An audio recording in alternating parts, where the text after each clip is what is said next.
Alrighty. Good afternoon, this is Migo. I am a Blade Dancer on the Aaron Zeb server. I've seen a lot of people recently asking how Blade Dancer works, what's the best way to build it, whatever, and here's my take on a class that I've been playing pretty much since I started leveling. So to start, I'm not the best geared. I have basically mid-tier gear, probably a little less now that the average is around Serpentis. Um, 3200 gear score. I have around 477 melee DPS without any buffs, 15k health without buffs. I run a full magnificent heroic set with the exception of rare fists because I don't feel like upgrading. Uh, rank 7 Halcyona necklace, garbage, um, other stuff, and a heroic dream ring. I'm also running the Aurora Disgraceful Fall cape, which is 5% increased block rate and parry. Does not say that in the tips, but you can clearly see it when you open more details. You guys can test that out for yourself if you're that interested.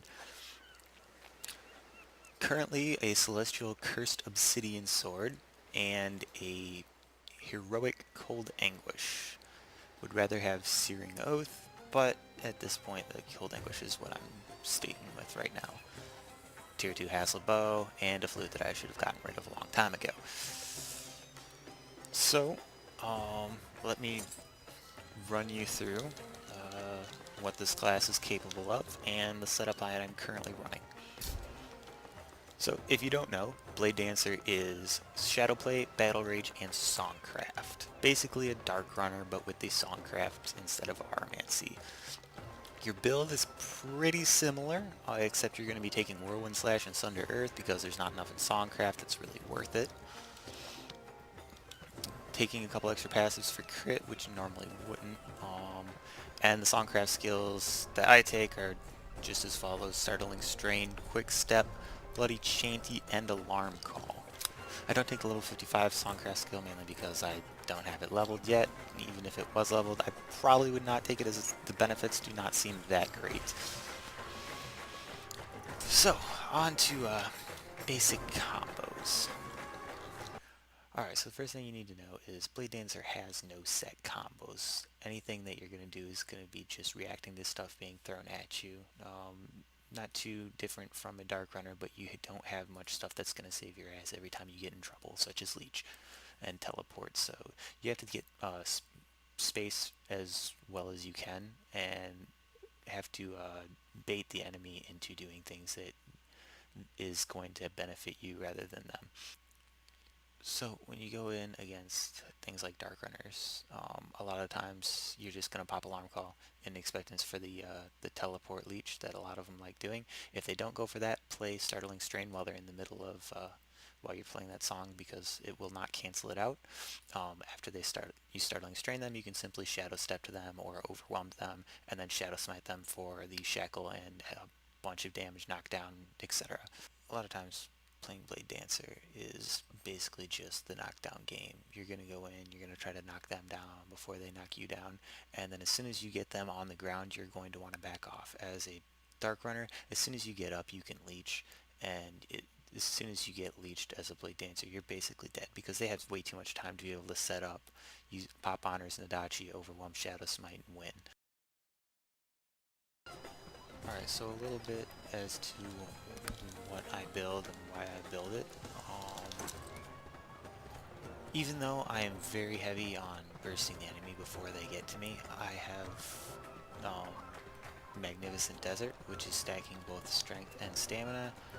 Two reasons for this. One is because even though I do 1v1 arenas a lot, I love open world PvP, and the amount of times I will get absolutely melted if I ever use lightning or flame armor is significantly higher than when I have 15k health.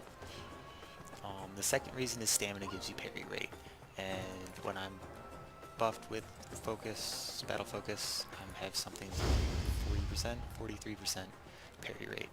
And with 43% parry rate, you're easily blocking at least one of the attacks in a fight with anyone else. So you get off at least one parry. Deflect and Retaliate, which resets all these cooldowns, and you can get off another, at least half a rotation, if not at least 2 or 3 half rotations off before you need to, before you basically run out of skills to use. I take the sword main hand because I feel that the hidden passive kind of plays into the way I play, which is just a for sure parry, 100% parry rate for one attack. Of course it's random, but at the same time, completely negating one attack is definitely really useful. And Katana, I mean, you're going to get either Old English or Searing Oath as an offhand regardless, so it's just the best thing that you can get. Halcyon Necklace and Dream Ring, both bested slot if you get them up there. And Blood Dream Dynasuro, because is there anything better for a class called Blade Dancer? There's not.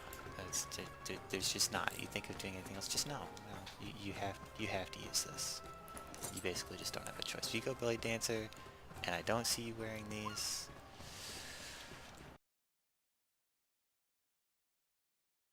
so for different classes come different combos. But if there's one combo that you're gonna want to use on most classes, it's gonna be this one.